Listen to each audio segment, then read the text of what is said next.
e, por esse motivo, a gente abriu espaço também para os estudantes. Essa nossa comissão, ela se reúne uma vez ao mês, e sempre que tem a reunião, ela é anunciada no site. Portanto, é disponibilizado lá um link, e as pessoas que quiserem participar, elas têm liberdade para isso. Hoje mesmo nós tivemos uma reunião da comissão em Belo Horizonte, e pela primeira vez apareceram lá 3 pessoas que a gente nunca viu nem em nossos eventos e nem nas nossas reuniões. Então, eu acho que é bacana que haja essa aproximação, que haja essa abertura, e fica aí o convite também para que vocês possam fazer parte, né, desse nosso trabalho, que é bastante diverso e bastante interessante, vale a pena conhecer de perto.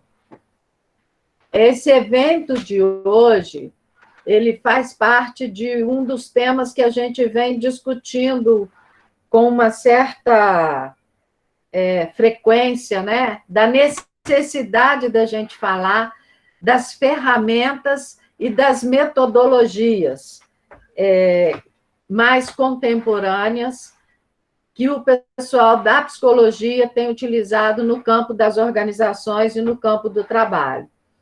É importante que a gente fale disso, porque, especialmente nesse momento de pandemia, a gente está sendo convidado a agir e a utilizar instrumentos que são novos, que numa situação inusitada. A gente não foi preparado para esse momento do jeito que ele está acontecendo.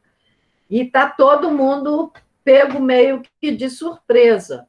Então, nós estamos querendo fazer uma conversa sobre como é que os profissionais estão lidando com essas novas ferramentas e com essas novas metodologias neste novo contexto. Neste contexto diferenciado, marcado por precarização, marcado por isolamento, por distanciamento social, marcado por uma sobrecarga de trabalho, marcado por um modelo de fazer as tarefas completamente distintos do que tinha sido adotado até então. E para a gente conversar sobre isso, nós fizemos aí um convite a 2 mestras no assunto. A Ionara é mestre nessa temática também, na psicologia, é psicóloga de formação, de base, e vai falar conosco um pouco sobre essa questão das ferramentas, né, trazendo o que há de novo, trazendo também a questão de como é que os profissionais, como nós estamos lidando com isso na área do RH. E nossa outra convidada é mestra também, psicóloga de formação, mestre em avaliação psicológica, e vem fazer um recorte aí também nos instrumentos psicológicos, que, na verdade, são aqueles que nos são garantidos por lei de uso exclusivo, os instrumentos psicológicos. E aí a Elza vai abordar um pouco essa vertente, digamos assim, né? Eu gostaria de pedir que as duas, quando se apresentassem, quando a gente passar a palavra, que falassem também, cada uma falar um pouquinho de si, da sua experiência e do lugar que está falando, né? Para que a gente tenha condições de passar para todos vocês que estão nos ouvindo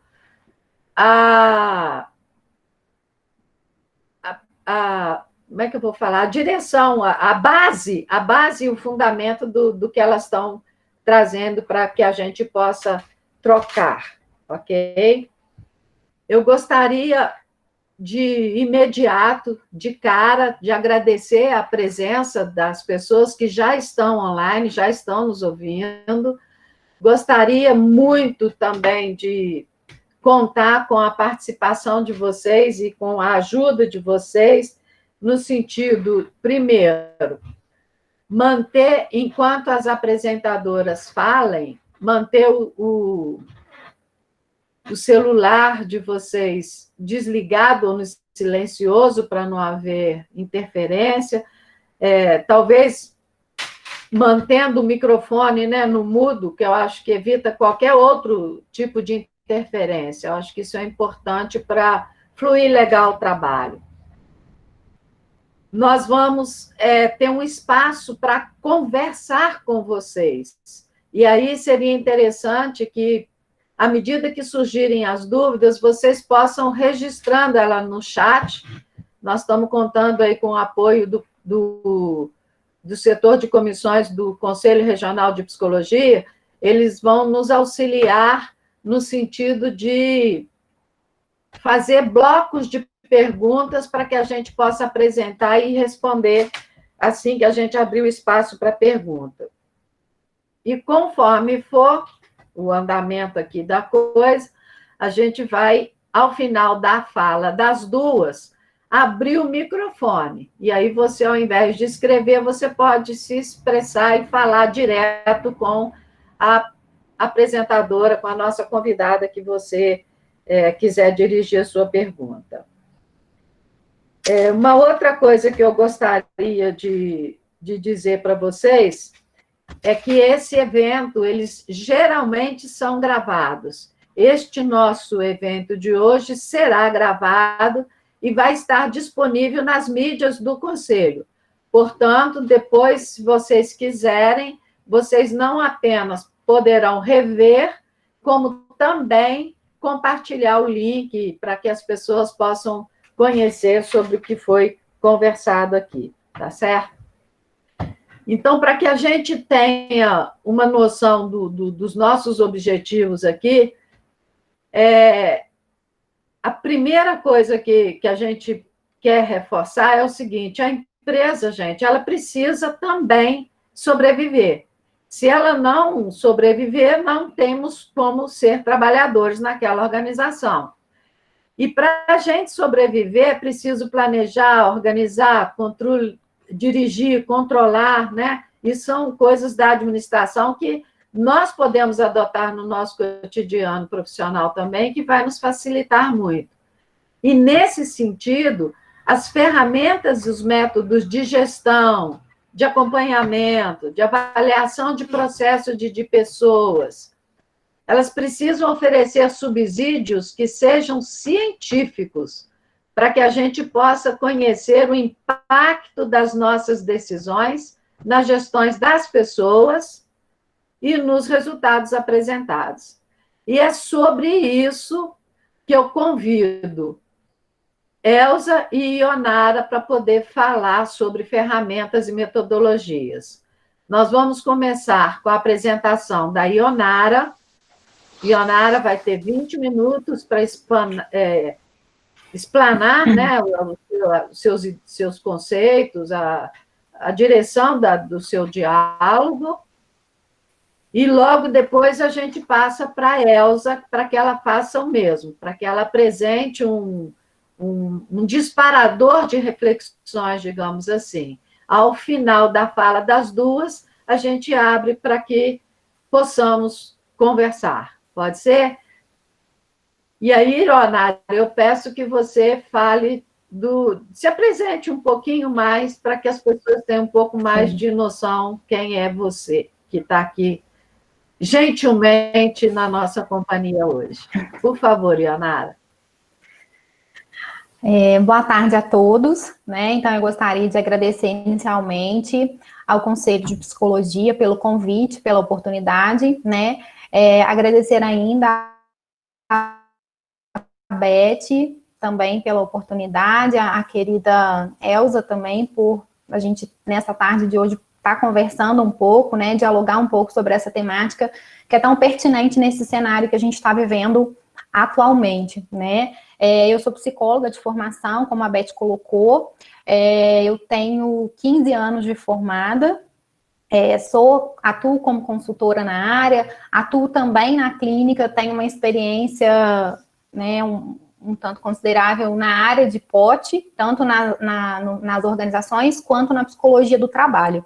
Né? E também sou professora, sou docente de ensino superior de algumas instituições, né, na cidade, tanto de graduação quanto de pós-graduação, e também fui professora das disciplinas de POT na Universidade Federal Rural de Três Rios, tá? Então, é mais ou menos essa a minha experiência, ou mais direcionada para a área da psicologia do trabalho, né? Faço algumas atividades também organizacional, mas mais dentro de consultoria, né? Não tem um vínculo CLT, mas, né? A gente vai abrindo o leque para as outras áreas também dentro do POT, da POT, né? Então, é um prazer estar com vocês aqui hoje para a gente conversar um pouquinho, né, sobre o papel do psicólogo organizacional do trabalho dentro desse cenário, né, em tempos de pandemia, nesse cenário aí de Covid-19, para a gente estar conversando um pouco sobre o que cabe a nós, né, o nosso papel junto dos gestores, junto das organizações, quais são as ferramentas que a gente tem em termos de recursos que podem ser muito bem utilizados dentro desse cenário atual, tá? Então, esse é um pouquinho, né, do meu short bill aí. E aí, para a gente começar um pouco essa conversa de hoje, para a gente contextualizar um pouco sobre essas transformações que vêm acontecendo no mundo do trabalho, eu coloquei alguns pontos, né, que são importantes para a gente tratar da temática, quando a gente fala das significativas transformações que a gente vê acontecendo no mundo do trabalho. Então, nós observamos transformações desde a década de 70, né, quando a gente fala do movimento do Taylorismo, do Fordismo, onde a gente observa um controle muito rígido e muito grande sobre a figura do trabalhador, onde acreditava-se que era necessário esse acompanhamento de perto, essa gestão, essa supervisão ali minuciosa desse profissional, porque acreditava-se que as pessoas não gostavam de trabalhar, né? Se não houvesse a figura ali do encarregado, as pessoas não iam ser aplicadas, não seriam engajadas no trabalho. Então, a gente vê esse movimento lá atrás um tanto rígido, né, que se a gente for comparar com o cenário atual, onde as pessoas são o centro, né, onde as pessoas são os principais diferenciais competitivos das organizações, a gente observa uma diferença muito grande nesse sentido, né. Já na década mais ou menos de 80, 90, a gente vê um marco que também tem uma contribuição muito importante no cenário atual, que é a inserção da tecnologia dentro das indústrias, dentro das empresas. Nesse momento, a gente já vê um movimento de divisão aí, porque nesse contexto de reestruturação produtiva, né, estou vendo aqui as carinhas, eu acho que alguns de vocês devem ter acompanhado esse movimento, onde muitas pessoas perderam o emprego porque não conseguiram se adaptar aí à tecnologia, né? Por exemplo, dentro dos próprios bancos, muitas pessoas não conseguiram se adaptar e acabaram ficando fora, muitas vezes, do mundo do trabalho, e esse movimento a gente vê se repetindo nesse cenário, né? E a partir de 2000 a gente vê um movimento crescente da indústria 4.0, ou também chamada Quarta Revolução Industrial. Tem até um livro bem interessante do Klaus Schwab, né? Que é a Revolução Industrial. A gente até escreveu um artigo que saiu agora em maio, março, sobre os impactos da quarta revolução industrial no mercado de trabalho, né? E a gente vai, que eu acho que também seria às vezes interessante, se for o caso, depois eu até disponibilizo para vocês, tá? Então a gente vê todo esse movimento aí crescente da inserção da tecnologia no mercado de trabalho, né? E a gente sabe, né, a principal característica da quarta revolução industrial, que os especialistas apontam, é que a gente nunca viu uma revolução de modo tão célere, numa amplitude tão rápida, numa velocidade, né, tão célere mesmo, como a gente está vendo agora. De um novo futuro do trabalho,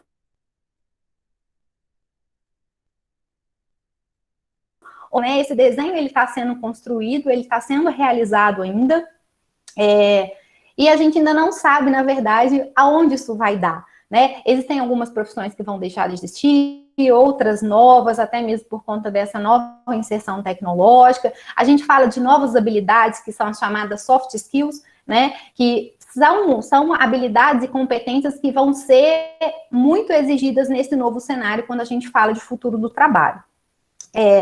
Fazendo uma contextualização com a conjuntura brasileira, a gente já observava, né, antes de um contexto de pandemia também, algumas transformações, quando a gente fala, por exemplo, de um movimento na reforma da Previdência, quando a gente fala de um número elevado de desempregados que a gente já tinha no Brasil, né, a gente vivenciou aí em 2017 uma reforma trabalhista que teve uma série de legislações e normas que não faziam parte, né, dos contratos de trabalho. Então, foram inseridos novos modelos de trabalho, como, por exemplo, o trabalho intermitente, o trabalho remoto, novas configurações na forma de trabalhar que flexibilizaram essa relação, né, entre empregador e empregado. Então, a gente já observava, o que eu estou querendo deixar claro para vocês, que a gente já observava no contexto brasileiro uma crise social, né, no mundo do trabalho que era anterior ao contexto da pandemia, tá?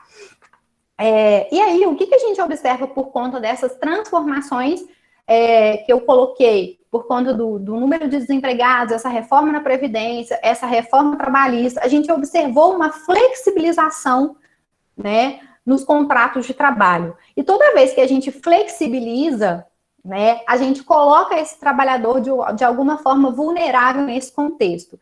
Então, foi feita uma flexibilização para a gente conseguir aumentar o número de empregos, né, para a gente conseguir gerar um impacto diferenciado na economia, mas o que a gente observou em contrapartida? Que essa flexibilização, né, ela vem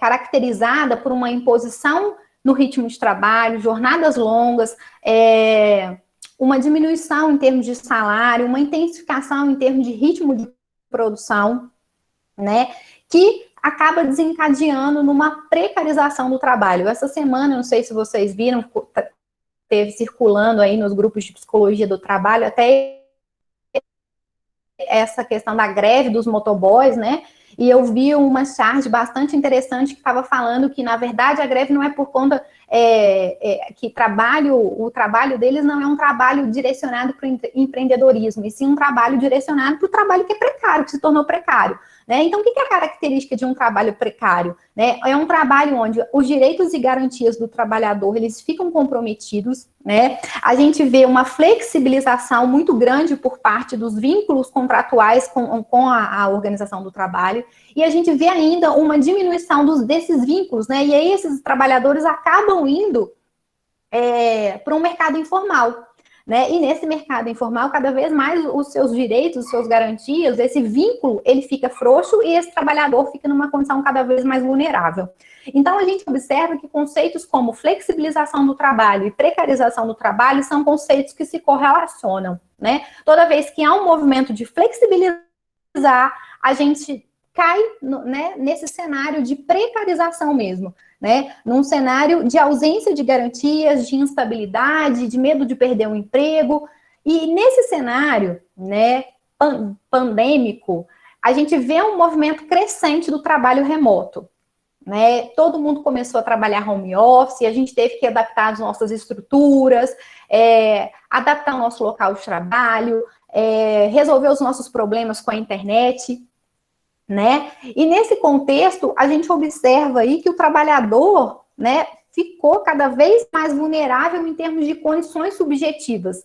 Eu não sei se vocês atuam na clínica, né, mas como eu falei, na minha experiência, eu também faço esse tipo de trabalho, e a gente vê um movimento muito grande marcado pelo medo, marcado pela insegurança, marcado pela incerteza, né, de não saber como vai ser, de um aumento de pressão. Eu acho que todo mundo está observando que trabalhar home office não é fácil, né, a gente fala de um contexto aí de mais autonomia, de mais flexibilidade, mas ao mesmo tempo quando a gente concilia trabalho e casa no mesmo espaço, família, filho, cachorro que late, a criança que está com fome, e você está no meio da reunião, isso tudo está acontecendo simultaneamente, né? E nós estamos tendo que rebolar para conseguir se adaptar aí em todo esse contexto.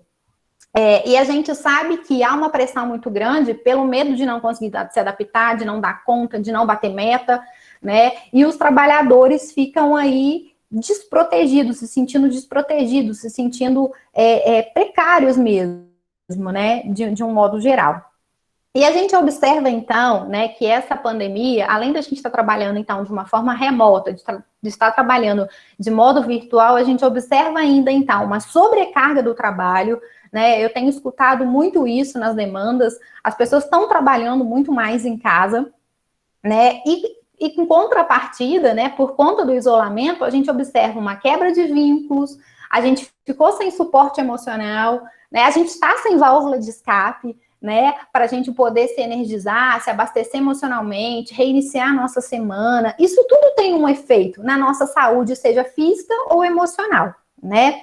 E uma outra característica também, ainda dentro desse cenário, é que no trabalho remoto, se a gente for observar, grande parte dos desenhos de trabalho, eles foram realizados, eles foram programados, na verdade, foram desenhados para serem realizados de forma presencial e não de modo online, né? E daí a gente observa toda essa dificuldade para a gente se adaptar. Por exemplo, nós professores, o que a gente está fazendo, né, para conseguir se adequar a esse contexto, né? Nós estamos tendo que rebolar, criar uma série de ferramentas para tornar a aula mais dinâmica, reter a atenção do aluno, manter a sala cheia, enfim. E todas as profissões, todo mundo está tendo que se ajustar de alguma forma para conseguir trabalhar bem feito, para dar conta do trabalho, né, com uma sobrecarga muito grande, né? E eu observo, assim, os trabalhadores muito vulneráveis ao estresse, né? Muito vulneráveis a algum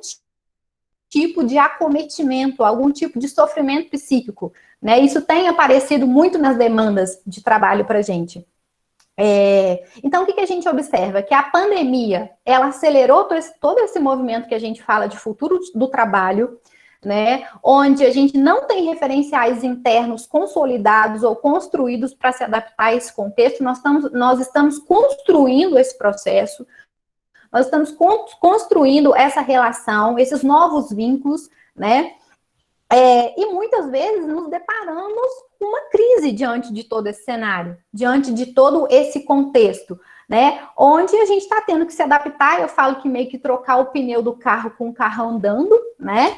E se deparando com uma série de sentimentos, com uma série de emoções que são advindos desse contexto de pandemia. E um ponto que eu quero também colocar para vocês, que eu quero que, né, que vocês, enquanto profissionais da área de POT, seja das organizações, sejam do trabalho, comecem a observar nas pessoas, né, a questão do adoecimento psíquico mesmo, porque a gente não precisa de esperar o sujeito adoecer para saber que ele está doente, né?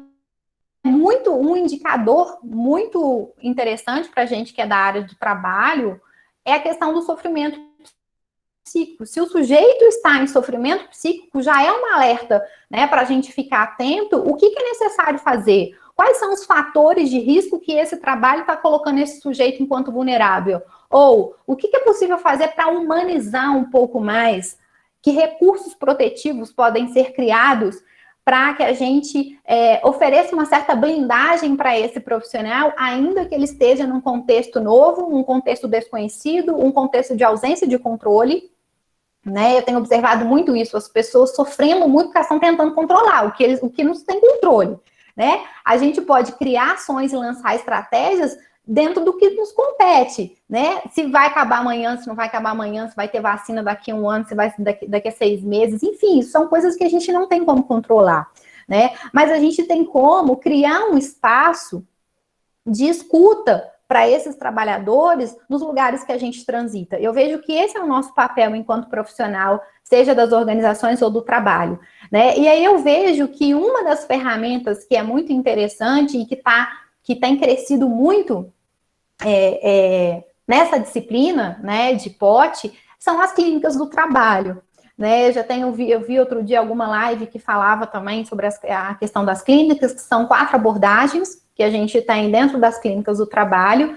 Antes de eu entrar nas abordagens, deixa eu só relembrar para quem não conhece ou não ouviu falar ainda o que seria a clínica do trabalho. Então, a clínica do trabalho eu vejo que é uma ferramenta muito interessante nesse contexto de pandemia, que é permitir um espaço de escuta, um espaço de palavra para que esses trabalhadores possam falar das suas dores, falar das suas dificuldades, né? E a gente junto com esses gestores que também, porque a gente vê uma dificuldade muito grande dos gestores de caminhar nesse cenário, mas, gente, vamos colocar, eles também não foram preparados para lidar, né, com todas essas mudanças, com todas essas inovações, e eu vejo que é interessante, então, esse recurso, essa ferramenta da clínica, do trabalho, no sentido de intervir sobre os riscos, intervir sobre as dificuldades, sobre o sofrimento desses sujeitos, através de um espaço de palavra, de um espaço de escuta, onde esses sujeitos podem transformar o trabalho e se transformar. Esse é o principal objetivo das clínicas do trabalho.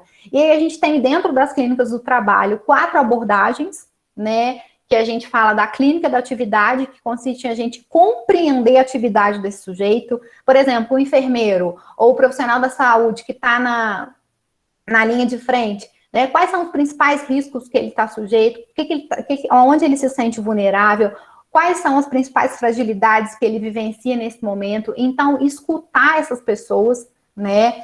Criar um momento que seja meia hora. Ai, Ionara, mas como que eu vou tirar essas pessoas meia hora do serviço? Você vai tirar meia hora para ganhar em horas de saúde física e saúde mental e proteção psíquica para essas pessoas, né? Então, criar um espaço para que elas possam entender a sua atividade, as suas principais dificuldades, os principais riscos que eles estão sujeitos, né?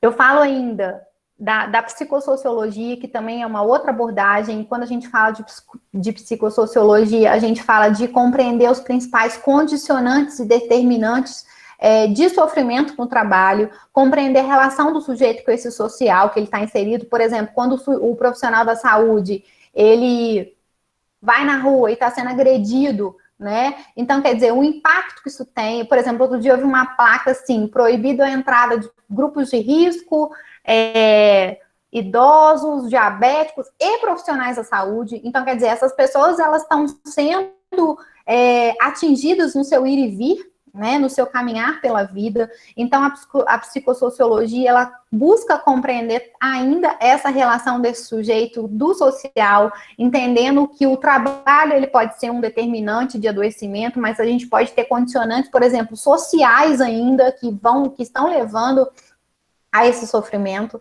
né? A psicodinâmica do trabalho, ela acredita que se na organização do trabalho a gente não tem, se o sujeito diante da organização do trabalho, ele não tem espaço para barganha, para negociar a sua divisão de tarefa, o conteúdo, as relações de poder, divisão de trabalho, né?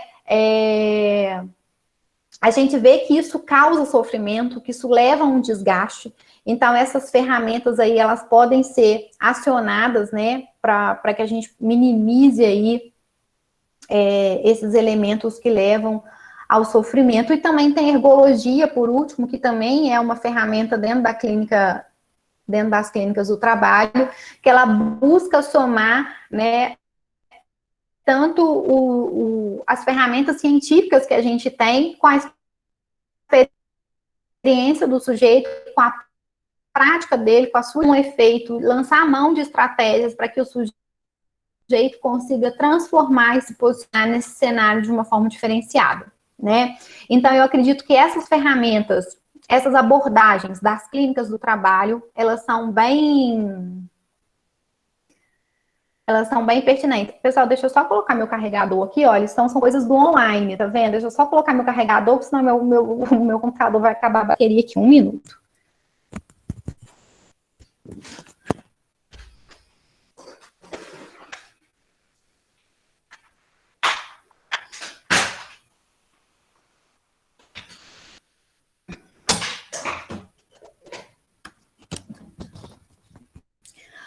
Bom, Então, eu estava colocando para vocês, né, algumas dessas ferramentas que são da clínica do trabalho, que eu acho que são bastante pertinentes nesse contexto, né? E na área de porte, pessoal, eu coloco Oi, assim, Ionara.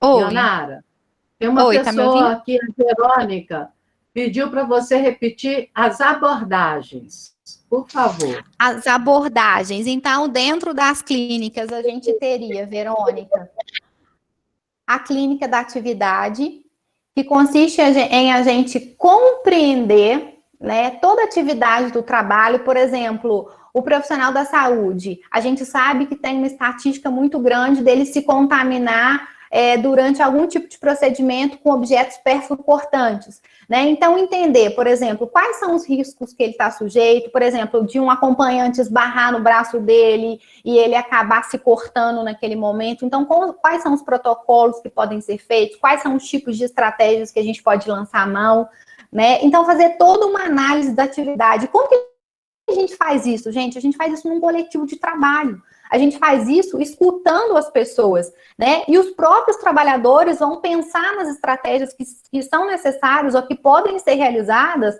para a gente pensar em possíveis soluções. Então, o pesquisador, num contexto como esse, né? Por exemplo, é interessante até que na clínica do trabalho, ela pode ser composta por profissionais de diversas áreas, não só o pessoal da psicologia. Então, a gente pode ter numa equipe psicólogos, sociólogos, né, que juntos vão pensar em ações, né? Então, é um trabalho coletivo. Só que quando a gente sabe que quando a gente fala, né, falar já é libertador, já é transformador, já é pensar em ações estratégicas para intervenção, né? Então, seria a clínica da atividade, a psicodinâmica do trabalho, né, que tem uma contribuição aí fortemente do nosso querido Dejur, a ergologia, que tem como pai aí o Schwartz, ergologia, clínica da atividade, a psicodinâmica, e a clínica da atividade, psicodinâmica, ergologia e a psicossociologia. Tá? Ionara, vamos caminhar para as considerações. Final, né? Sim, sim. Então, gente, o que eu vejo, né, que compete aos profissionais aí das organizações também, junto com seus gestores, pensar em saídas. Eu acho que a gente sai de um cenário de controle rígido do trabalho para um conceito, né, mais flexível, de mais autonomia, que encorajem as pessoas. Eu acho que esse trabalho ele tem que ser construído juntos, né, junto de gestão e trabalhadores juntos.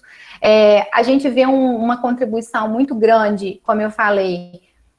A gente tem o Fórum Econômico Mundial, que aconteceu em 2018, que ele traz as profissões do futuro, ele traz algumas competências do futuro. Então, a gente entender um pouco disso, eu acho que é muito interessante, porque a gente não sabe onde vai dar, mas a gente pode desenvolver competências, né, para se adaptar nesse cenário. A gente fazer encontros virtuais, né, para criar suporte, para criar ferramenta de apoio emocional para essas pessoas, a gente redefinir metas, redefinir objetivos nesse contexto, né, e eu vejo ainda, né, que, por último aí, cabe, né, ao psicólogo organizacional do trabalho a gente ressignificar, a gente ajudar esses trabalhadores a ressignificar, a dar um novo sentido para o trabalho, no sentido de promover saúde, né?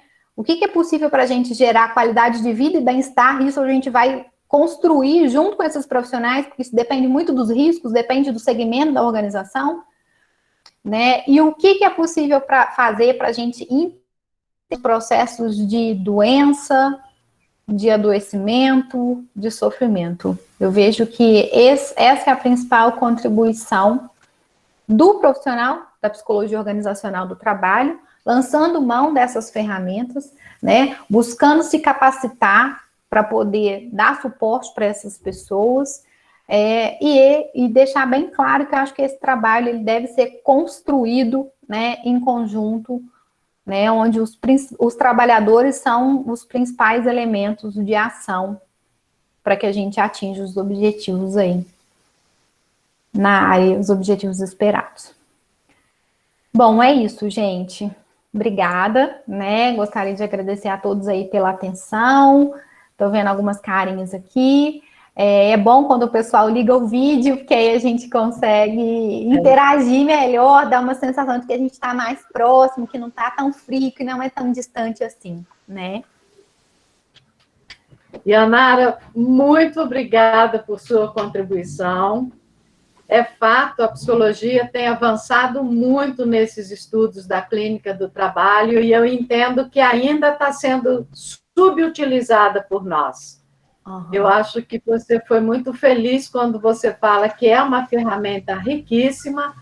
Eu entendo que as pessoas, nós precisamos entender e fazer as pessoas dentro das organizações entenderem junto com a gente que lideranças e empresas humanizadas e preocupadas com o bem-estar social dos funcionários é o caminho.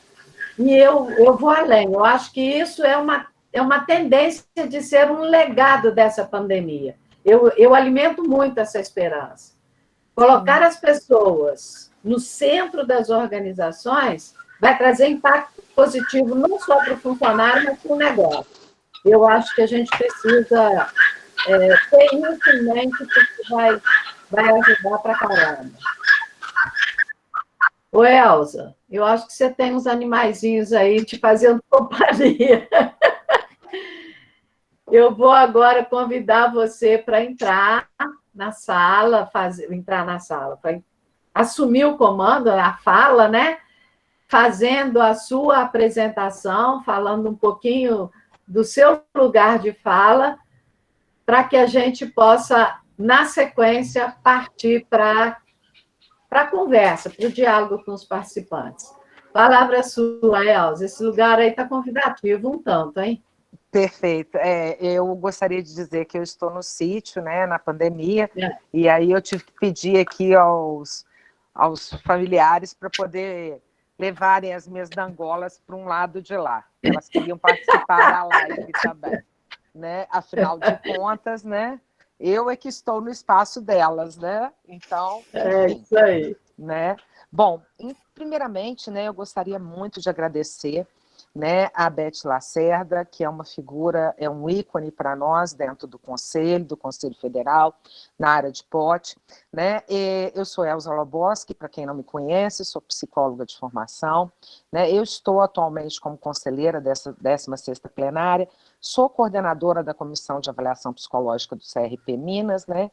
Membro da comissão de POT, membro da comissão de formação, de escolar, e a gente sempre tem o hábito, eu e Beth, de fazermos encontros, né, essas rodas de conversa, essas lives, em parceria, a comissão de POT com a comissão de orientação, de organização de trabalho. Então, esse mais uma vez um encontro, né, das duas comissões. Agradeço muito pelo convite, tá, Beth? Agradeço muito a Ionara também por a gente poder ter essa possibilidade de partilhar essa fala no dia de hoje, né? E agradecer a todos os presentes, tanto colegas psicólogos como, né, colegas da área do trabalho e alunos também que estão nos acompanhando aqui. Bom, como a Ionara já apresentou um pouco para vocês, a nossa proposta de hoje é falar sobre as ferramentas e metodologias contemporâneas em psicologia organizacional e do trabalho em tempo de pandemia. Como eu sou uma profissional, né, a Beth pediu para falar um pouquinho, eu tenho 27 anos de formada, né, eu trabalho especificamente com diagnóstico, trabalho como consultora de RH, fui a primeira psicóloga de RH em hospital psiquiátrico no Brasil, né? Eu acho importante essa referência, porque a gente encontra colegas de psicologia nesse contexto, né, da saúde mental, na atuação direta com os pacientes e não com as pessoas que trabalham com os pacientes. Então, eu tive essa experiência por 15 anos, né, trabalhando nessa instituição, e trabalho como consultora de RH muito focada em diagnóstico organizacional, seleção e treinamento. Então, A perspectiva é a gente conversar um pouco hoje sobre essas ferramentas e metodologias, né, que a gente utiliza na POT, né? Então, assim, com certa frequência eu tenho um costume de dizer que as empresas são resultados de pessoas, né? Então, eu acredito e repito essa frase constantemente, pois eu vejo que é somente por meio, né, desse capital humano de uma organização que é possível a gente alcançar os resultados extraordinários, né, que a empresa almeja e que o próprio funcionário também almeja, né, altamente necessário. Então, investir em processos de motivação, incentivo, voltado para os colaboradores, para aqueles que inspirem-se sempre a dar o seu melhor em prol dos objetivos comuns e de todos da empresa, né? Então, diante disso, hoje eu vou compartilhar com você algumas ferramentas de gestão de pessoas que servem não só para motivar, mas também para entender o perfil dos colaboradores e os seus anseios enquanto profissionais de forma geral. Então, convido a vocês a continuar conosco e conferir, né? Um gestor, ele deve tomar medidas sempre para otimizar os seus processos de trabalho e cuidar da saúde do trabalhador e da própria empresa. Então, é da saúde como um todo. Então, nós, profissionais de psicologia, a gente tem que estar atento a essa saúde mental dos funcionários dentro da organização, como a saúde mental dos gestores, né, dessa empresa e a saúde da própria empresa, que, como a própria Beth citou, não é possível ter colaboradores se a gente não tem uma organização. Então, a gente tem que ter muita cautela. Eu brinco muito com os meus alunos, né?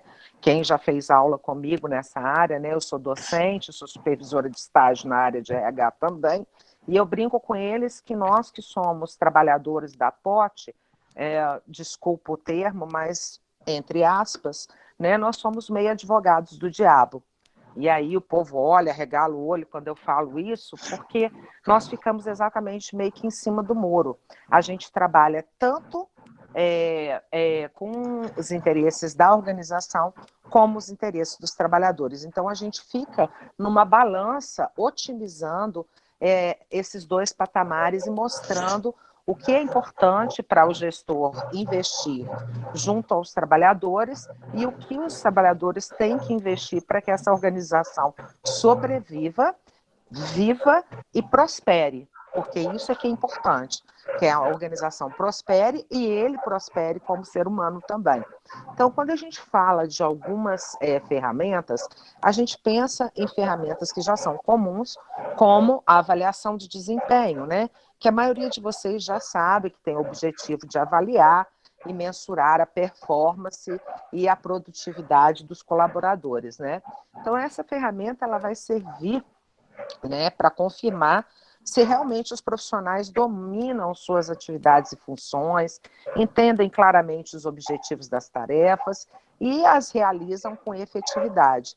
Né? Além disso, uma avaliação de desempenho, ela pode ser realizada sempre, né, que uma empresa julgar necessário, ou esse consultor, né, ou esse gestor de RH necessitar, né, e com a intenção de identificar competências e habilidades dos profissionais e também os gaps, né, que sejam necessários melhorar.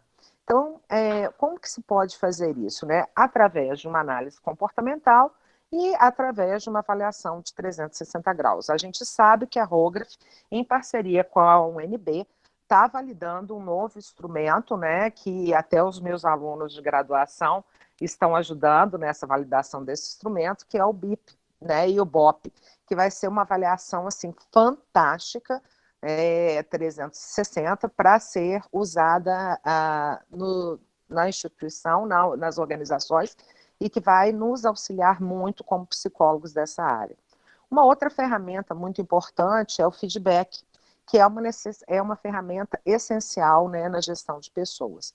E não é possível a gente fazer um processo de feedback sem uma escuta, sem uma boa observação e sem um espaço, como a Ionara traz, né, nessa questão da proposta das clínicas de saúde, né, dessa escuta desse funcionário, né, focal, né, e trazer isso para a realidade do grupo e da instituição e que tipo de ferramentas a gente vai poder utilizar para dar cabo a essas demandas, né, a essas questões, a essas dificuldades, principalmente nesse momento de pandemia que nós estamos vivendo. Né? Por exemplo, vou usar um exemplo clássico, que é o pessoal de frigorífico, que a gente sabe, né, que é um dos setores que está sofrendo mais com o Covid, porque é o setor de maior contaminação, porque eles têm que utilizar, né, todo o equipamento de proteção individual.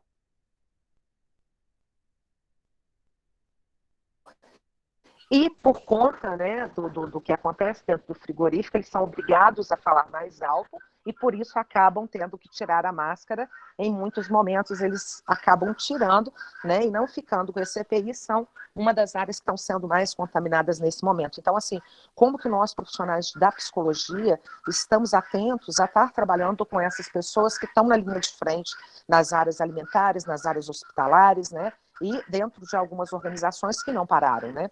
Então, assim, quando a gente fala do feedback, né, ela é uma das ferramentas muito antigas, né, e que é muito importante ser utilizada, mas só é possível um gestor reconhecer, né, a fala dos seus profissionais e da sua equipe, né, se ele realmente faz uma escuta efetiva e é capaz de dar uma devolutiva efetiva para esse grupo. Uma outra ferramenta seria o clima organizacional, né? Quando a gente tange a verificar as boas práticas de gestão, né? Essa pesquisa de clima organizacional ajuda muito a empresa a mensurar o nível de satisfação, de engajamento, de motivação dos colaboradores, bem como medir a qualidade dessa infraestrutura e de todos os projetos que a gestão de RH está atuando e está usando, e se elas estão realmente surtindo efeito nesse grupo.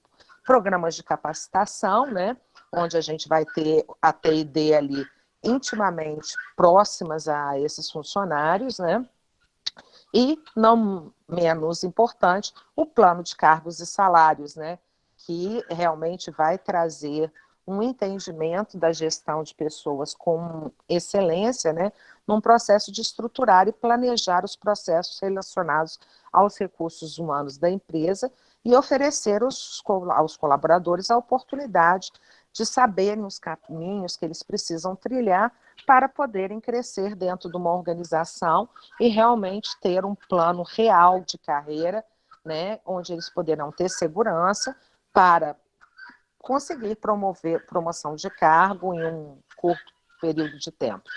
Mas o que eu chamo a atenção de vocês, né, nesse momento? Essas são algumas das ferramentas que a gente pode estar utilizando para otimizar nossos processos. Como eu sou uma pessoa que trabalho, né, com viés de diagnóstico, com viés da avaliação psicológica, como a Beth falou, não tem como eu não trazer essa contribuição para vocês. Então, quando a gente pensa num diagnóstico organizacional, eu penso anterior, eu penso no processo de seleção de pessoas. Uma empresa que não investe num processo seletivo com bons instrumentos para selecionar, ela já está fadada ao fracasso, ao gasto e à insatisfação desse funcionário. Porque se a gente não tem uma boa descrição do cargo, se a gente não monta um perfil profissográfico, né, adequado à realidade dessa empresa, e se a gente não pensa quais as ferramentas que a gente vai usar para essa seleção, fica muito complicado. Quando a gente usa ferramentas adequadas para essa seleção, o que vai acontecer? Você vai fazer um acompanhamento a partir dessa avaliação de desempenho que eu já citei, com o supervisor direto desse funcionário que foi admitido. Então, por 3 meses, você está fazendo o acompanhamento desse funcionário. Depois 6 meses e após 1 ano.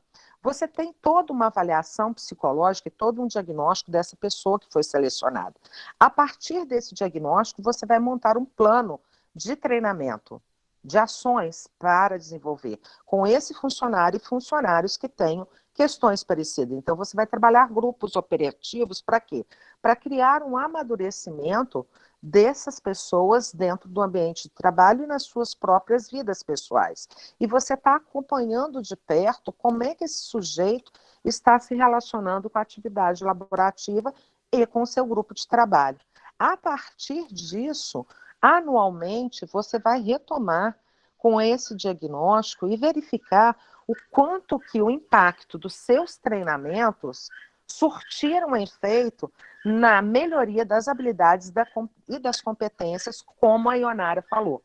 Porque o novo mercado de trabalho, ele não seleciona mais somente pelas habilidades e pelas competências. Ele quer uma pessoa interessada, ele quer uma pessoa que vista a camisa. Habilidades a desenvolver pode deixar que a gente desenvolve, mas eu quero saber se esse sujeito está apto a se desenvolver, ou seja, se ele está motivado para se desenvolver.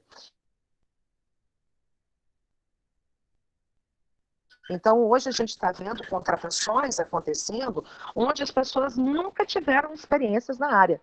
E que aí a empresa busca essa pessoa no mercado de trabalho porque entende que ela já faz um investimento pessoal e profissional diferenciado dos outros candidatos. É onde a gente está vendo pessoas de mais idade sendo contratadas, pessoas de menos idade sendo contratadas para funções que antigamente eram fechadas. Então, a gente está tendo essa mudança e que impacta diretamente na nossa orientação profissional. Quando a gente trabalha como psicólogos, né, com esses jovens na escola, antes das suas formações de graduação, e a gente trabalha habilidades e competências, porque a habilidade pode ser treinada. Essa é a grande diferença. Então, esse é o nosso papel, identificar essas habilidades e competências e dar condições para que essas habilidades sejam trabalhadas, né, e sejam desenvolvidas dentro da organização.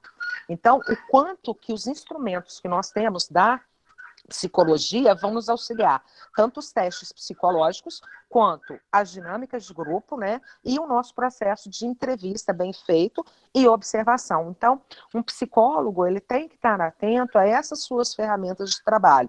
Entrevista bem estruturada, bem articulada, esse processo de observação, o uso dos instrumentos que são próprios do psicólogo, a dinâmica de grupo, tudo isso nos auxilia a fazer uma leitura desse sujeito, do grupo e da instituição. Então, de novo, eu reforço a importância do diagnóstico.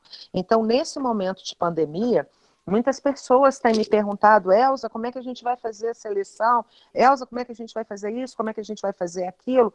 Dentro do contexto da pandemia. Hoje nós estamos aqui reunidos, mais ou menos 80 pessoas, batendo um papo, conversando um pouco sobre as ferramentas e as metodologias possíveis, né, da organizacional, no contexto organizacional do trabalho, nesse contexto de pandemia. Então, por exemplo, testes psicológicos, a gente tem alguns que são online, poucos, sim, muito poucos, mas eu acredito que em função dessa pandemia, muito vai se produzir a partir de agora, por conta das necessidades. Mas é possível se fazer grupos operacionais, fazer entrevistas individuais e coletivas pelo sistema online, com as ferramentas que a gente tem, Google Meets, né? O Teams, o Forms, a gente tem, né, o próprio Zoom, tem várias plataformas aí que a gente pode utilizar, né, e que a gente pode utilizar esses recursos que a gente tem para poder estar avaliando esses sujeitos. Como é que está meu tempo, Beth? Porque se deixar eu vou, hein? Não estou te ouvindo, seu microfone está desligado. Perdão, eu esqueço de ligar. Eu desligo para não incomodar e quando falo, esqueço de ligar.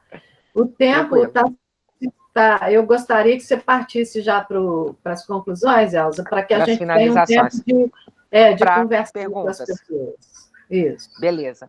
Então, dentro dessa proposta, né, o que eu acho assim, extremamente importante no dia de hoje é reforçar com vocês, né, como uma profissional que trabalho com RH, trabalho como consultora de RH, trabalho como supervisora nessa área, que nós, psicólogos, temos que lembrar da nossa formação primordial. Nós somos profissionais que somos perguntados o tempo todo, somos questionados o tempo todo de como a gente avalia determinadas coisas. Então, nós temos ferramentas para avaliar e diagnosticar. E sem um bom diagnóstico, não é possível um prognóstico. Então, eu não tenho como montar meu plano de ação sem realizar primeiro um diagnóstico da demanda que me chega. E hoje são muitas as demandas que estão chegando e que nós temos que ser criativos para podermos atuar dentro dessa realidade que nos é apresentada nesse momento. Então, agradeço mais uma vez, né, pela presença de todos vocês, me coloco à disposição para perguntas, vou colocar aqui depois, né, o meu celular, caso vocês queiram mandar algum WhatsApp depois, ou mandar aqui para o CRP, que a gente vai estar disponível para estar respondendo a vocês, e vamos responder agora também o que tiver, né, Beth? Então é isso. Muito obrigada. Vamos sim. Primeiro, agradecer a você também, Elza, pela rica contribuição, pelas reflexões e provocações. Eu acho que você resgatou aí algumas das ferramentas que uma das participantes, Maria do Carmo Teixeira Costa, falou que bacana a gente poder confirmar a utilidade delas no momento onde as empresas geralmente tendem a rejeitá-las. Então, eu acho que é bacana você ter trazido essa questão. E antes da gente partir para as perguntas, eu quero falar uma coisa na tua fala que me chamou muita atenção, que não é uma ferramenta nova, mas que eu entendo que é a que mais possibilita encontrar saídas, que é o feedback. Você precisa saber como as pessoas estão entendendo o que você está fazendo, e você precisa entender o que as pessoas estão pensando, estão entendendo das coisas. Quando você está aberto a esse diálogo, a probabilidade de uma solução positiva para ambos é grande. Quando uma das partes teimam em não querer entender o que o outro está querendo dizer, a coisa complica. E o feedback é a ferramenta primordial nesse campo. A questão da comunicação, eu tenho visto isso em muitas áreas. A questão da comunicação está se sobrepondo de uma maneira riquíssima. As pessoas precisam se entender, não só falar, o saber ouvir, a escuta qualificada que a gente tanto aprende, tanto escuta na faculdade, é muito importante para que a gente consiga chegar numa solução que atenda a todos. Eu vou abrir agora para algumas questões. Eu recebi aqui 3 questões, Beth, do pessoal que está nos acompanhando. Veio aqui no meu WhatsApp, é o pessoal do conselho que encaminhou aqui para mim. Acho que é a Carol, né, que está nos acompanhando, né? Tá, vamos fazer o seguinte, Elza. Eu vou fazer as duas perguntas. Eu vou fazer 2 perguntas aqui, e vocês respondem, e depois você faz as outras que chegou aí para você. Combinado? Tá. Combinado. Então, vamos lá. A primeira pergunta foi feita pela Camila. Sim. Como aplicar essas ferramentas e perspectivas no setor público? Essa é uma questão que chegou para mim. Então, vocês podem já responder. A segunda pergunta é a saúde mental dos colaboradores, como as organizações têm pensado e tratado esse assunto. E a última pergunta desse bloco, vamos falar um pouco do processo seletivo remoto, como as palestrantes têm conduzido esses processos e quais dificuldades têm encontrado. Complementando aí, quais as ferramentas de avaliação online para seleção que você sugere nesse momento? Acho que está bem claro, né? Ok. Vamos lá, tranquilo. A Ionara e a Elza podem responder, por gentileza. Bom, eu vou começar a responder, Ionara, essa questão, e se você quiser complementar, como aplicar essas ferramentas e perspectivas no setor público? É a Camila que nos pergunta. Bom, Camila, aplicar essas ferramentas no setor público é muito interessante quando você traz essa pergunta, porque eu falo que o psicólogo, em vários contextos, ele tem um histórico de cavar espaços, né? E de ocupar esses espaços de forma que a gente brinca, né? Comendo pelas bordas. Então, assim, é importante que você mostre a importância dessas ferramentas e quais são os resultados. Então, o profissional de pote, ele tem que trabalhar, né, o psicólogo dentro da pote, ele tem que trabalhar pensando em tabelas, em antes e depois. Como estava o grupo antes? Aí, por isso, eu reforço a importância do diagnóstico. Realizar sempre um diagnóstico anterior, para assim que você fizer uma ação, você mostrar a importância dessa ação em números.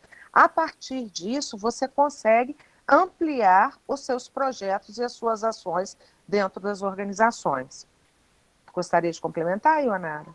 Eu acho que você poderia também fazer um projeto de modo que você fizesse, tipo assim, alguns encontros que você pudesse trabalhar teoria e prática com essas pessoas, ouvindo essas pessoas, por exemplo, eu vou trabalhar sobre estresse no trabalho, né? Igual eu já fiz uma pesquisa até num hospital público, usando essa abordagem estresse no trabalho, no transplante de medula óssea. Então, a gente fez alguns encontros práticos, alguns encontros ouvindo essas pessoas para que elas pudessem falar do adoecimento, das dificuldades que elas tinham no trabalho. Fizemos outros encontros que abordassem a questão de pensar em ações para as dificuldades que eles vivenciavam no trabalho e, por fim, finalizamos com a questão do mindfulness nos partos do trabalho. Então, foi muito legal.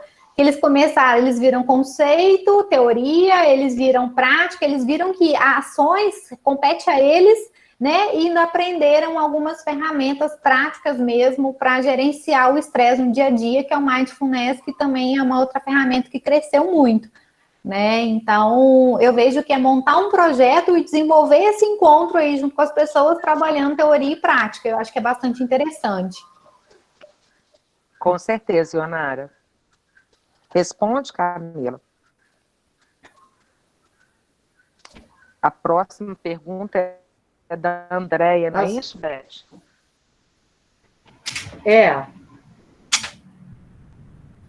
Vou repetir aqui para vocês. Do processo. Ela pergunta como é que é o processo seletivo na modalidade online. Quais os pontos positivos e negativos? Então, deixa eu começar respondendo essa. Eu acho que, assim, o que a gente tem de positivo? O processo ele fica mais célere, né? Aqui em Juiz de Fora, gente, às vezes a gente fala assim, está muito distante, isso não chegou, não. Em Juiz de Fora já tem muitas empresas trabalhando dessa forma. Eles têm software, assim, super bacanas que conseguem identificar as competências daquele sujeito, a agenda, a entrevista, o robô mesmo fazendo várias coisas, a gente utilizando a inteligência artificial para poder fazer o processo. Eu acho que, em termos de vantagem, a gente ganha por ser mais célere, por ser mais rápido, né? E talvez de ponto negativo a gente perde muito da comunicação não verbal, que foi o que a gente já discutiu aqui hoje, né? A gente perde o contato, né? Isso tudo é muito importante num processo seletivo, mas vai ser uma tendência, as empresas estão cada vez mais investindo nesse tipo de software, né? Porque se ganha tempo, e por outro lado a gente perde um pouco dessa questão do humano, mas eu vejo que a gente pode ganhar, né, nessa parte que fica um gap aí. A gente pode tentar ganhar, se for o caso, fazer mais de uma entrevista, fazer uma entrevista do RH junto com o gestor também, né? Às vezes convidar essa pessoa para um outro momento, para os finalistas, para irem à empresa e fazer um processo presencial, tá? Mas eu acho que é uma tendência, sim, uma tendência muito forte. Exatamente, Ionara. Eu quero contribuir aí com essa questão do online. Eu acho que a nossa profissão, o nosso trabalho, ele requer muito do contato, da presença. A linguagem não verbal, ela é muito importante para a gente. E quando a gente, às vezes, está falando de processos remotos, a gente pode acontecer da gente se deparar com uma letra, uma foto, e não necessariamente a imagem da pessoa. E quando você tem acesso à imagem da pessoa, você geralmente tem do busto para cima, né? Então, eu acho que isso faz a gente perder muita coisa em termos de mensagens subliminares que são importantes e que são passadas. A gente precisa aprender a lidar com essa questão. Eu entendo que trabalho remoto, processos remotos, não tem volta. Esse é o caminho, essa é a tendência. Um ou outro pode permanecer lá no tradicional, mas a tendência é fazer tudo via computador. Então, nós é que vamos ter que encontrar um jeito novo de fazer esse trabalho, para que a gente não perca essas informações que são, de certa forma, estratégicas para a gente. E aí eu gostaria de passar para... Eu gostaria de complementar, Beth, que nessa questão do online, nós temos muito, né, em grandes centros, e agora centros menores, como a Ionara bem colocou, as entrevistas iniciais, elas já são online há mais de 2 anos já. Né? As grandes empresas já adotam essa política, né, das entrevistas online. E quando você pergunta, Andréia, né, que você já faz esse trabalho no Senac, né, em Joinville, né, é muito importante você sempre se atentar ao perfil do cargo, né, ao perfil profissográfico do cargo. O que é possível você estar fazendo online, o que é possível você está fazendo em grupo, e o que vai ser necessário um presencial. Então, é muito importante a gente sempre se atentar ao perfil do cargo, né, nesse sentido, tá bom? Bem lembrado. A Vânia pergunta, e a saúde mental dos colaboradores? Como as organizações têm pensado e tratado o assunto?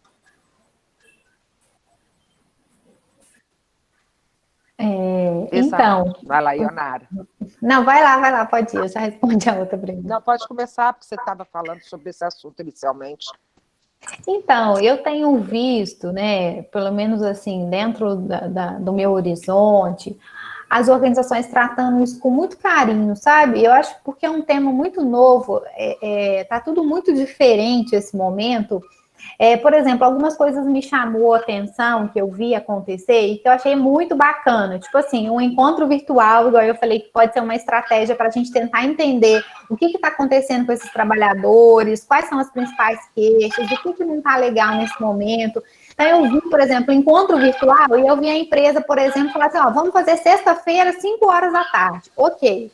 E aí eles agendaram a reunião, tudo direitinho, e aí chegou, a empresa se encarregou de contratar, por exemplo, o motoboy, e eles mandaram, por exemplo, um potinho de torresmo para todo mundo. Todos os funcionários daquela equipe receberam um potinho de torresmo. E eles fizeram um encontro virtual, bebendo sua cerveja, seu refrigerante, seu torresmo, enfim, e aí, no sentido, assim, de criar um ambiente mais próximo, de criar um cenário mais próximo. Eu vi outras empresas falando assim, olha, você está com saudade do seu espaço de trabalho? Então, nós vamos emprestar a cadeira que você usava aqui, né?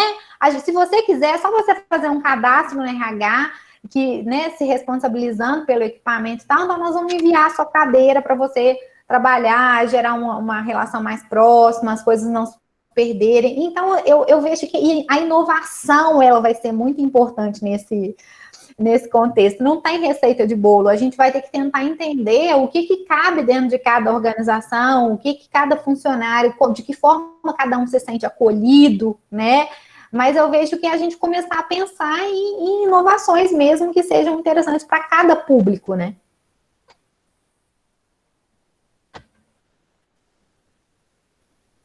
Elza vai falar?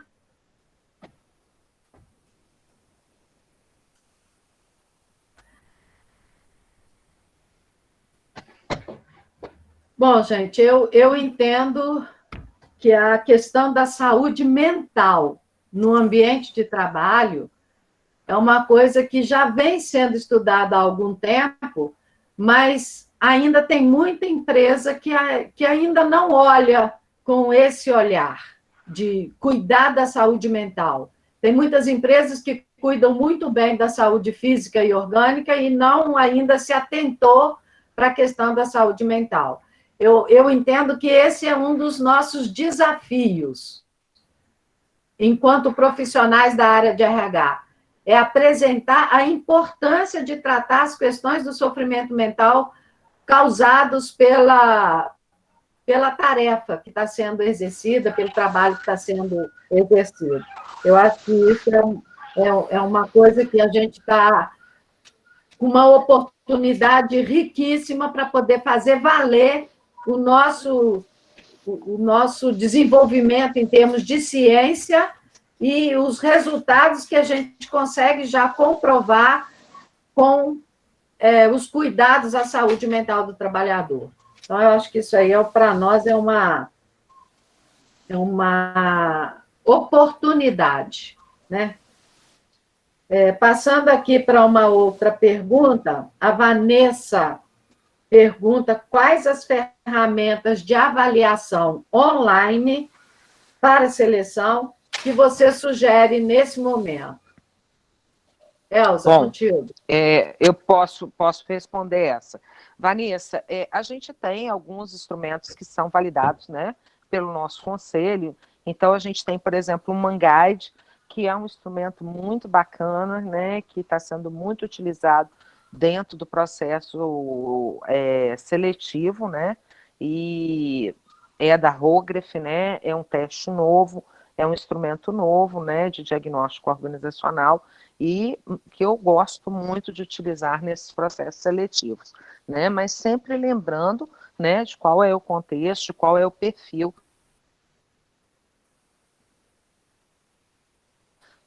desse profissional que a gente está avaliando ali, no contexto online, tá certo? Fechou seu microfone, Elza. Tem alguém que está fechando meu microfone, mas não sou eu, não. Ouviu? Está me ouvindo agora? Acho que o seu microfone que está fechado, Beth. A gente está te ouvindo, Elza. Ah, que bom. Agora então, sim.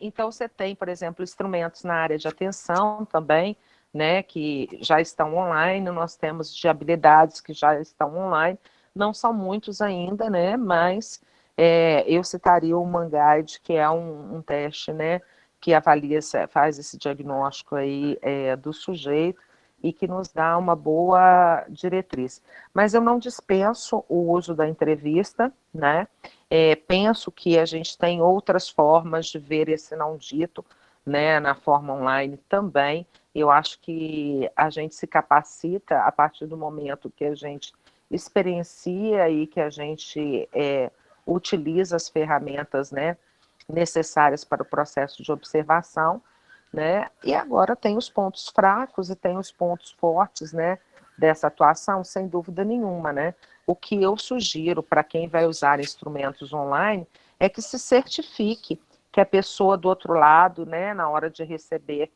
o link de respostas, ela esteja com você em chat, para você ver que é a pessoa que está ali, que ela recebeu, né, e que você possa acompanhar esse processo de forma online, né, e não de maneira EAD. Então, esses seriam os cuidados que eu indicaria para vocês. Ok, passando para a próxima pergunta. Maria do Carmo Teixeira Costa pergunta: é válido no processo seletivo pedir um vídeo com algumas explicações, discursos ou falas livres? Eu penso que sim, o Maria do Carmo. Se você tem, por exemplo, uma formação em grupos, né, Beth? Né, a Beth também tem uma experiência grande com grupos e com psicodrama.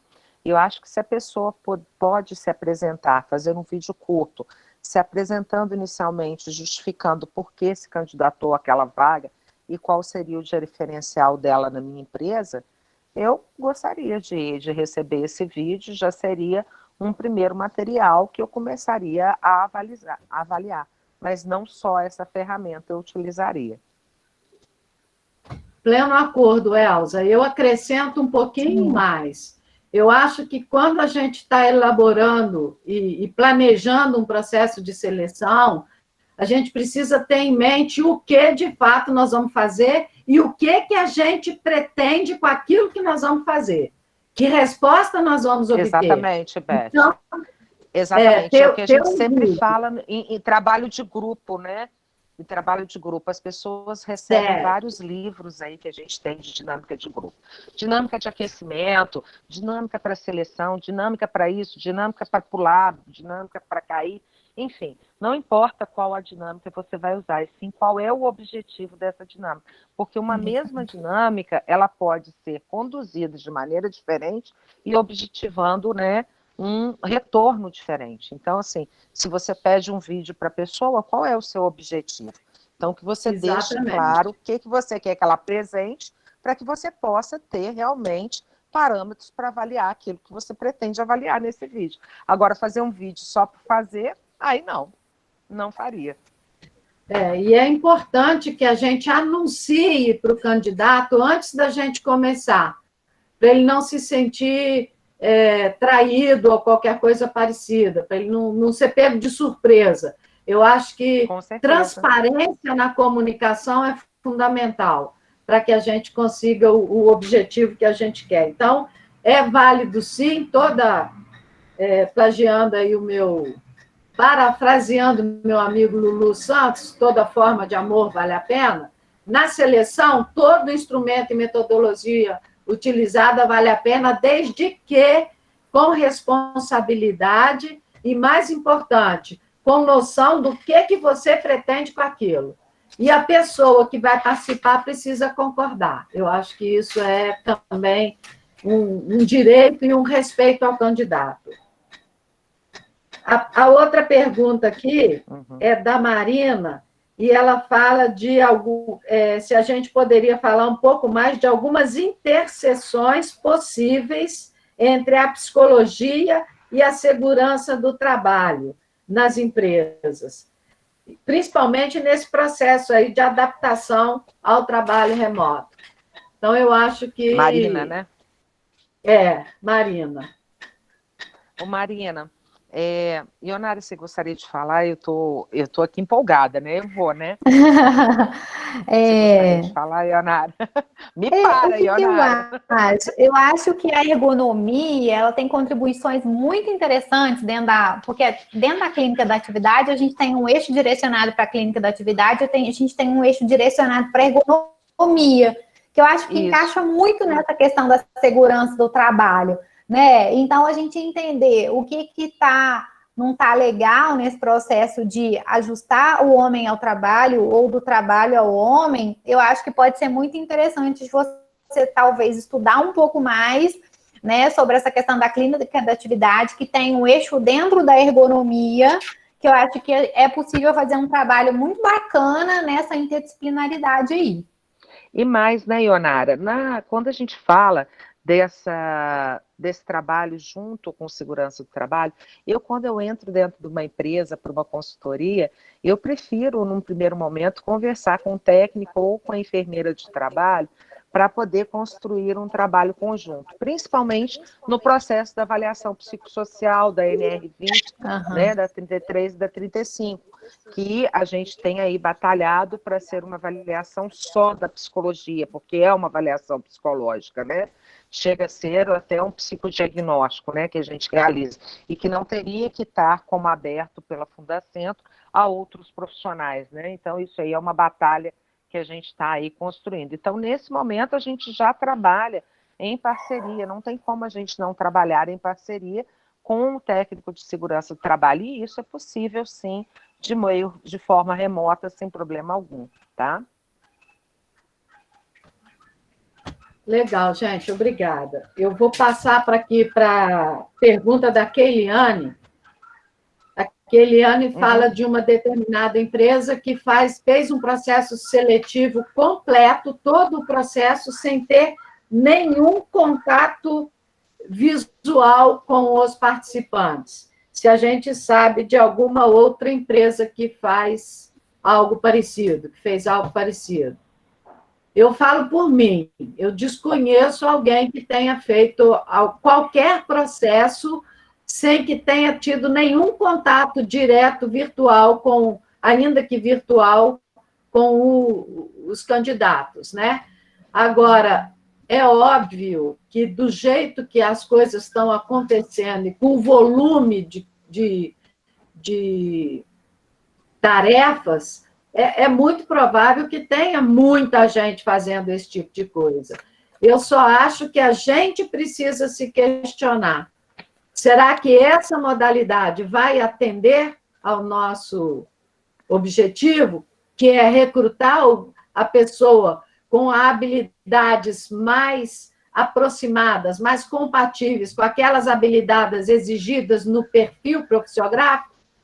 Será que a imagem da pessoa tem a ver com a imagem da minha empresa? Será que os valores que ela defende têm a ver com os valores que a empresa que eu estou recrutando defendem?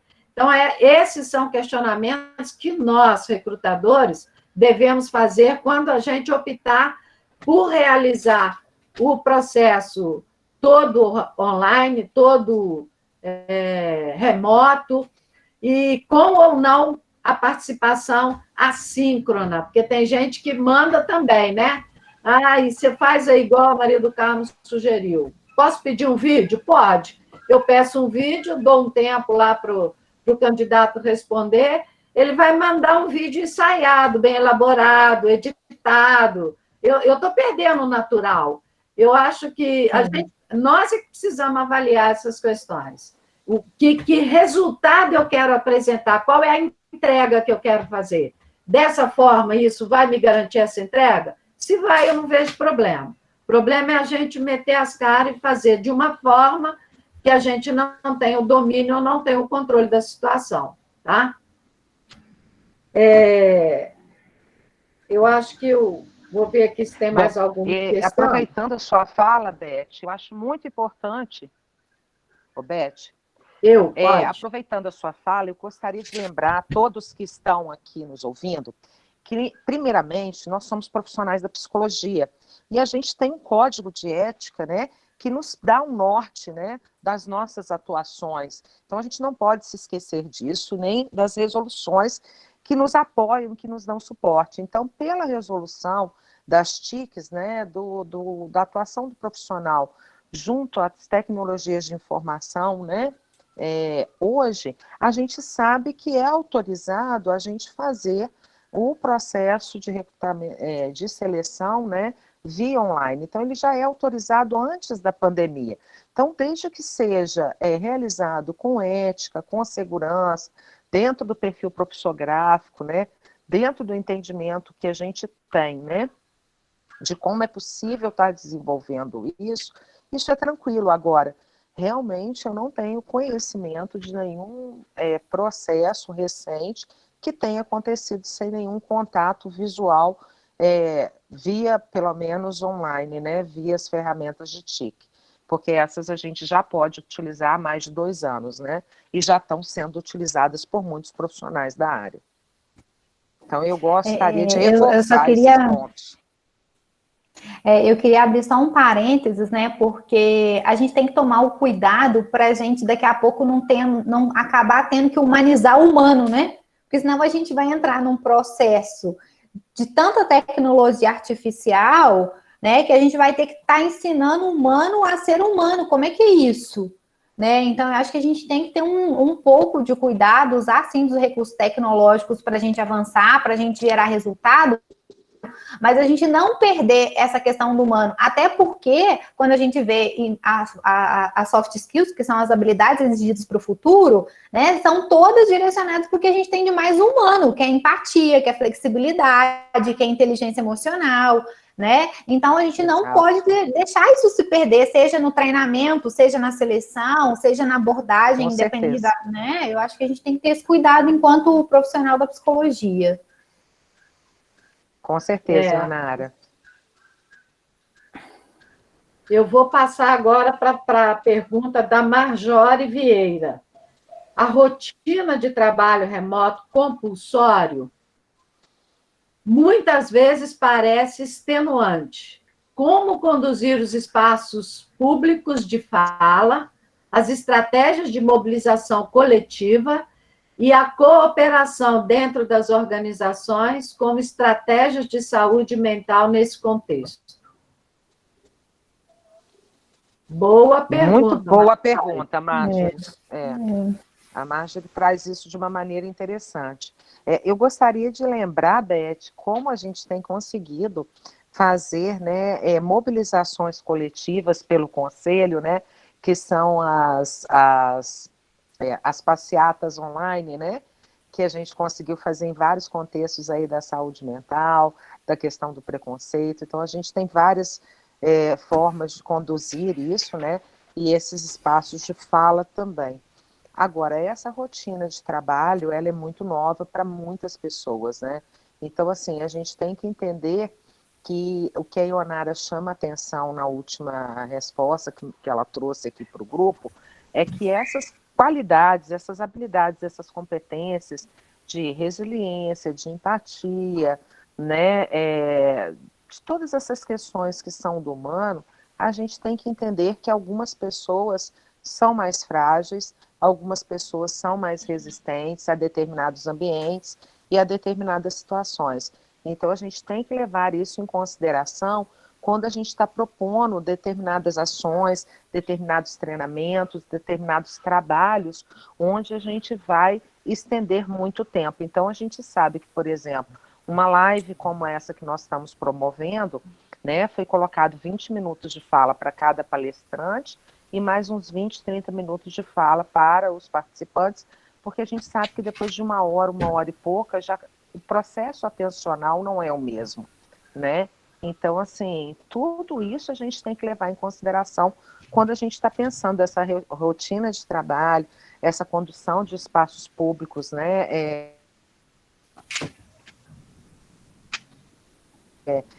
De fala e estratégia de mobilização. Então, quando fazer isso, como fazer isso, de que forma fazer isso, que são as perguntas que a gente de pote fala o tempo todo, né? Como fazer, quando fazer, em que momento fazer, com quem fazer, para que fazer, né? E quais resultados vamos obter com isso, né? Então, acho que a gente se questionar mesmo, se perguntar quais são esses contextos possíveis e com que grupo isso é possível, né? Eu quero até fazer uma alusão aqui ao que o nosso Conselho de Classe tem feito. O Conselho Regional de Psicologia de Minas Gerais criou um espaço na internet só para falar da atuação do profissional nesse contexto de pandemia. Então, é uma alternativa. Se tudo que está sendo feito nas organizações está sendo feito via online, cria via online um espaço onde você possa receber essa demanda do teu público, para que você possa, num espaço determinado, ofertar as orientações, as conscientizações necessárias, os pedidos, os informes, as determinações, as legislações, porque a gente não age sozinho, a gente está submetido a uma lei nacional, a Constituição, né? A gente está submetido ao Ministério da Saúde, ao Ministério da Educação, a gente está sendo afetado de todos os campos. Então, é importante que a gente crie esse espaço onde as pessoas têm o hábito de acessar. E aí você divulga para eles. Eu acho que é uma das alternativas. É claro que deve ter muitas outras, e muitas outras deverão surgir, porque nós estamos vivendo esse processo. Nós ainda estamos no meio do olho do furacão. A gente ainda não sabe até quando, não sabe de que forma isso vai acabar. Mas a gente precisa fazer a nossa parte no sentido de garantir, eu acho meio forte, mas de assegurar o mínimo de sofrimento mental para os trabalhadores, principalmente aqueles que não têm condições de estar igual a gente, né? Na nossa casa, no nosso lar, trabalhando sim, mas nas nossas condições. E nem todo mundo tem um sítio, né, gostoso, bonito, lá com galinha angola, como ele, né? Então, vamos entender essas diferenças. Exato. Que eu acho que uma coisa que essa pandemia nos mostrou é que a desigualdade social, ela é imensa, ela é abissal, ela é ela é cruel, inclusive. E eu acho que a gente precisa, no nosso papel de profissional da área da saúde, evitar que as pessoas sofram ainda mais por conta disso também. Tá? Exato. Eu quero fazer assim, uma outra...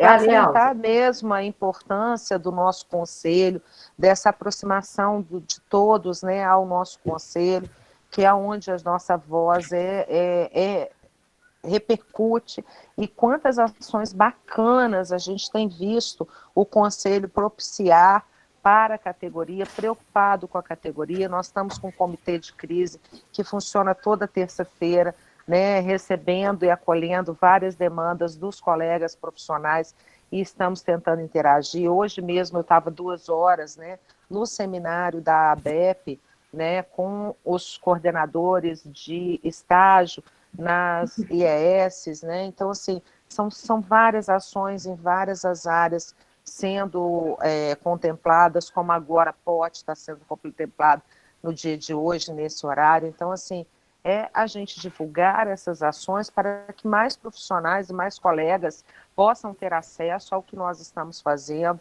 o que nós estamos pensando e o que nós estamos entendendo como uma boa prática PSI dentro da POT. É isso.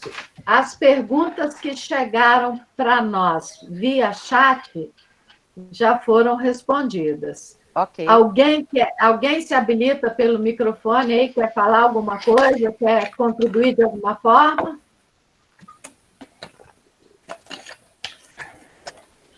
Eu gostaria, de novo, de agradecer. Se não, eu vou passar para que a Elza falem as palavras finais e depois eu fecho. A Cássia quer falar, Cássia? Quem? Então, Boa noite. Essa palestra foi um presente delicioso. É que eu sou também técnica de enfermagem, eu gostei muito da consideração sobre a situação que a gente está vivendo, né? Realmente, eu trabalho no hospital municipal e lá há um respaldo para nós. Mas não há vaga para todos, né? O número de funcionários é muito grande. Queria dizer mesmo, já que você abriu, não é uma pergunta. Realmente, nós estamos muito expostos. Somos o super-herói que todo mundo quer ver apenas na TV. Muito obrigada. Obrigada a você por contribuir com a gente. E pela presença, Cássia, né? continua firme, conta com o nosso apoio. Obrigada. Idem. Oi, gente, será que eu quero fazer uma... Andréia? Posso fazer uma pergunta? Oi, boa tarde. Para a Elza, tu comentou que teve no seminário agora da BEP e do CFP, né? Eu vou participar hoje do seminário que vai ter para os estudantes, hoje às 19 horas. Representando a instituição aqui, onde eu estudo, aqui em Joinville, e eu sei que está um pouco fora do contexto da live aqui, mas eu sou acadêmica do 5º ano de psicologia, em plena pandemia. Eu queria, e como você é supervisora de estágio, eu só queria que você pudesse brevemente falar a tua percepção sobre a possibilidade do estágio ser realizado de forma remota, o que tu pensa sobre isso? Adoro. O que tu pensa sobre isso, Beth? O que tu pensas? Adoro esse sotaque, Andréia. Bom, eu vou pensar como eu me penso aqui. Peraí. Bom, aqui o nosso negócio é o trem, né? Esse trem de estágio, entendeu? Online, né? Aqui em Minas. Bom, na área de POT, como eu sou supervisora de POT, eu vou falar agora como professora, tá? E como supervisora de estágio de POT. Uma das possibilidades que eu criei para os meus alunos, né? E que a gente vai começar a refazer vídeos institucionais sobre a área de POT de 1 minuto. E nós vamos lançar isso no link da faculdade e aberto para todos. E vamos fazer uns vídeos de 30 minutos de treinamento em algumas áreas específicas e abrir o convite para empresas que queiram fazer online esses treinamentos com os nossos estagiários, né? Então, isso é possível. Essa é uma ideia. Entendi. A nossa questão é por conta do estágio clínico, né? Do último ano. Sim. Entende? Uhum. Então, eu não sei, Sim. Vocês que já são formadas já há alguns anos aí na área, o que vocês pensam a respeito, sabe? De estágio clínico online no último ano da faculdade. Eu vou te sugerir que você ouça a live que foi feita com os estudantes essa semana. Hoje nós fizemos com os coordenadores de estágio, né, e professores de estágio, que também vai estar disponível. E amanhã a gente vai estar escutando os professores. Então, a gente já ouviu os alunos aqui, já ouviu os coordenadores. Aí você vai ver várias ideias. Porque, como o nosso tempo da live aqui já está restrito, né, e se você quiser, a gente pode conversar via WhatsApp, eu te ajudo também, tá bom? Tá bom, então. Obrigada. Nada, um beijão. Beijo. Mais alguém, gente? Eu quero fazer... Oi, gente. Oi. Quem? Oi, Beth. Oi, pessoal. É o Wilson. Olá, Ei, Wilson. Tudo bem? Tudo. Só não é nenhuma uma pergunta, mas é até de compartilhar, né, a importância desse momento, né, enquanto conselho, né, enquanto entidade, né, de mostrar essa preocupação com o trabalho, né, do psicólogo organizacional, que muitas vezes, né, inserido dentro do contexto da organização, fica por conta da rotina, e a gente precisa ter esse espaço de apoio, se unir, né, de fazer a troca das melhores práticas, de fazer essas reflexões sobre o nosso contexto do trabalho, né, seja dentro da nossa organização e enquanto entidade, né, de maneira mais abrangente, né, é legal que a gente teve um pouco mais de 70 pessoas participando ao vivo, mas se a gente for pensar numa categoria do tamanho da nossa, né, quer dizer, a gente sente aí ainda a falta, né, da presença desses profissionais e a importância também de que esse vídeo fique disponível, né, para os outros colegas, né, que possam aí depois estar assistindo e multiplicando essas informações que a gente pôde ter acesso hoje, né? Obrigado, principal. Valeu, Wilson. Obrigada a você. Wilson. Eu quero, Wilson, antes de eu passar a palavra para a Ionara e para a Elza, para a gente fechar, eu quero primeiro agradecer o feedback que nós estamos tendo aqui pelo chat. Muita coisa boa de ouvir, a nossa área é muito interessante. Eu sou suspeita para falar mesmo que eu sou apaixonada pela POT, mas a gente tem tentado, sempre que possível, fazer eventos onde a gente possa falar mais, não só do que a gente pode fazer dentro das organizações, mas como a gente se sente dentro das organizações também. Porque nós também adoecemos às vezes, né? Eu acho que é bacana a gente ver. Eu quero lembrar também que tem muita publicação do CRP. Alguém perguntou se a Elza tem artigo publicado. A Elza tem um livro, agora lançado recentemente. A CPTO também lançou um livro recentemente, o Conselho Federal de Psicologia também lançou um outro, da Elza, de avaliação psicológica. O outro que eu estou falando do Conselho é de Psicologia Organizacional do Trabalho, tanto aqui quanto no Federal. São 2 livros distintos num pequeno espaço de tempo. Então, eu acho que vale a pena, porque essa bibliografia ela está disponível no site do Conselho Regional e no Conselho do Federal, no link lá do CREPOP, para você baixar gratuitamente. É um benefício que você faz jus, é para você aquele trabalho, e é um trabalho de altíssima qualidade, diga-se de passagem. Uma outra coisa que eu gostaria de falar, além das publicações, é que não esqueçam de manter os dados atualizados de vocês. Telefone, endereço eletrônico, enfim, nome completo, que às vezes muda de nome porque casou, porque separou e tal. Tem que manter atualizado esses dados. Por quê? Porque o conselho, às vezes, precisa fazer contato com o profissional e não consegue. Não consegue porque o telefone não atende, porque mudou o número, porque o endereço de e-mail volta porque não é mais aquele, enfim. Mantenha seus dados atualizados e faça para você uma rotina de consultar periodicamente o site do Conselho. Tem muita coisa boa acontecendo. O pessoal falou que, gente, tem que fazer mais palestra, tem muita coisa, tem tanta coisa que a gente tem hora que fica pensando, será que vale a pena a gente fazer mais? Porque não dá conta, a gente não dá conta também de assimilar tudo. Então, tenta ver lá no Conselho tudo que o Conselho está fazendo para você, profissional, e se inscreva, participe daqueles que te interessam.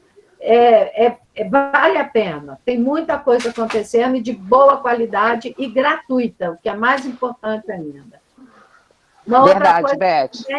Alguém, Elza, disse aqui que perdeu o início da sua fala e não sabe lá a instituição a que você pertence. Então, na hora que você fizer as suas considerações, você, por gentileza, fale disso também. E uma outra coisa, a nossa comissão ela tem encontros regulares uma vez ao mês. Inclusive, eu estou tendo a grata satisfação de ter vários componentes que estão comigo aí desde a primeira gestão até hoje, estão aqui assistindo o nosso evento. Eu quero agradecer a todos vocês por conta disso, especialmente a essa equipe que me ajuda a organizar esses eventos. E a equipe da Elza, né? Porque esse evento é um evento que foi organizado em parceria da Comissão de Avaliação Psicológica que a Elza coordena, agora um pouco mais de stand-by, porque ela está como conselheira e o negócio lá é pesado, e a Comissão de Psicologia Organizacional e do Trabalho daqui da subsede de Juiz de Fora. Isso. Então é isso, gente. Agradecer muito de coração mesmo e passar a palavra para as considerações finais da Ionara e da Elza, por favor.